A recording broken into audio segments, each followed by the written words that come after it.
Hey guys, welcome to my kitchen.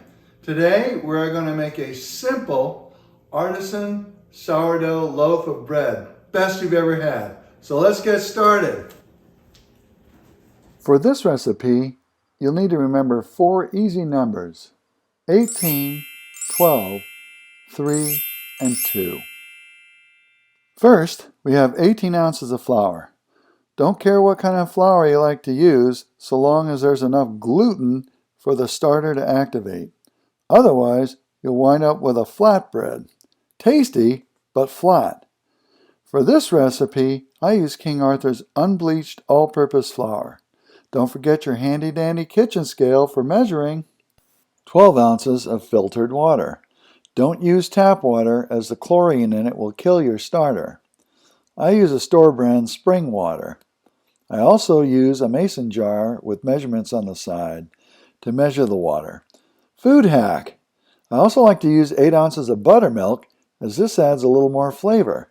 So 8 ounces buttermilk, 4 ounces filtered water. Next, you need 3 ounces of sourdough starter. To measure this, I just put the mason jar on the kitchen scale, tar it, then add the starter. Make sure to mix thoroughly in the jar.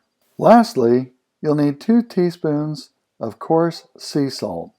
I try to add this right after measuring the flour, but as you can see, sometimes I forget and add it in later. At this point, you'll want to add the liquid to the flour in the bread machine bucket. I like to pre-mix the ingredients a little before starting the machine. This keeps the dry flour from puffing out while the machine is mixing. Next, set your bread machine to the dough setting.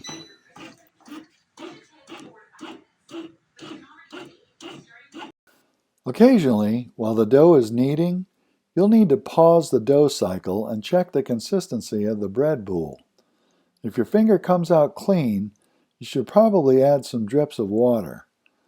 Filling up the finger holes should do the trick.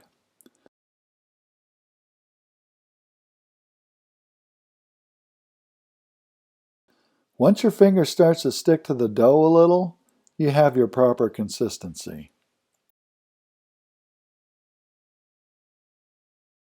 After the machine has been kneading for a bit, you should start to see a little pigtail forming at the top of your boule. Kind of looks a little like BB-8 if you're a Star Wars fan.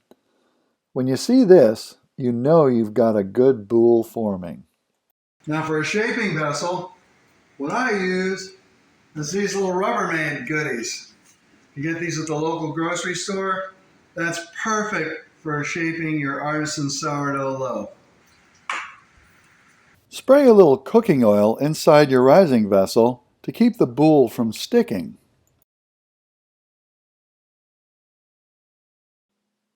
When the dough cycle of the bread machine is finished, you must transfer your boule to your shaping vessel. Just sprinkle a little flour on, in, and around the boule inside the bucket.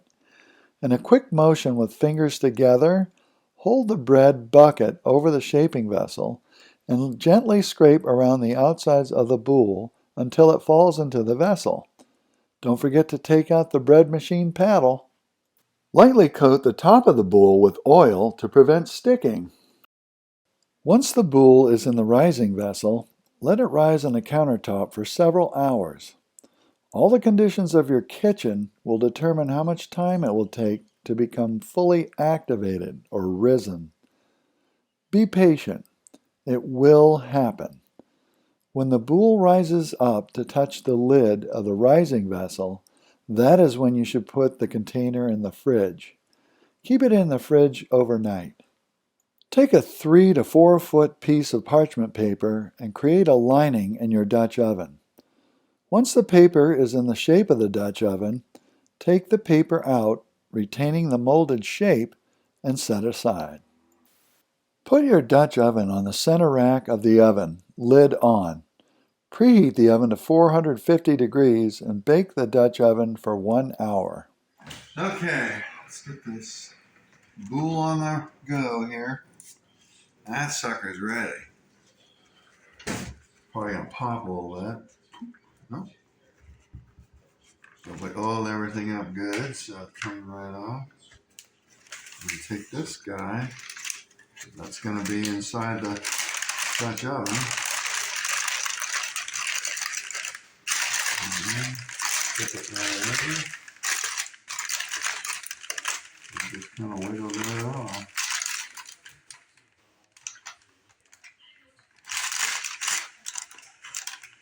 Takes a couple seconds. There we go. Look at that. Perfect shape. Got my sharp knife to make a quick X on top, not too deep. Just about like that. Just want some place to go when it's rising in the oven.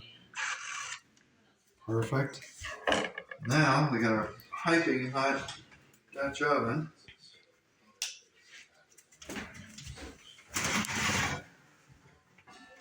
Look at that smoggy smoke. And then we'll take this guy here.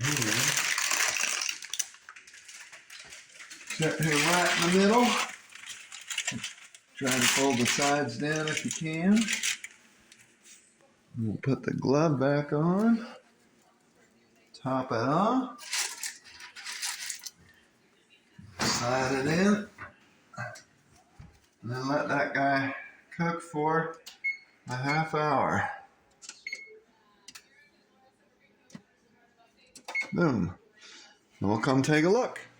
Bread's looking like it's ready here. Get the glove out. Turn off the timer. Let's go see what we got. Alright. Take the lid off.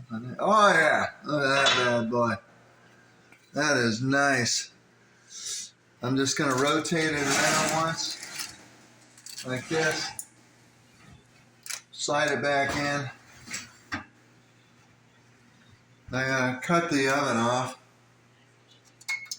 And that'll just crisp up the outside a little bit. Okay, the next step is to take the bread out because we need to let it cool. It needs to cool for a couple hours. Let's see what it looks like.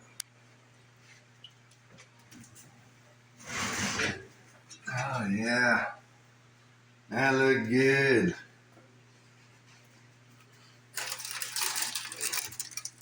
Look at that bad boy. Of course, it's so hot, I'm gonna let it sit like that for a little bit, and then I'll take the bread, the paper out, and put it down. Looks good. Okay, it's been an hour and a bit. You want to wait at least 1 to 2 hours for the bread to cool off before you cut it. Otherwise, you're going to be cutting into a bunch of goop. So it's cool enough. I'm going to go ahead and do a slice.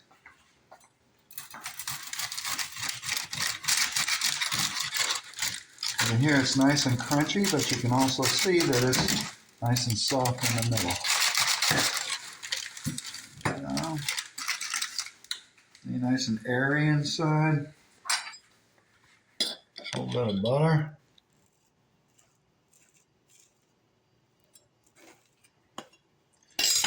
Take a bite. That's some good sourdough bread right there. I hope this encourages you to go out and make a loaf yourself. So that's how you do it. Just remember, 18, 12, 3, and 2. Simple. You'll love it. Thanks for watching.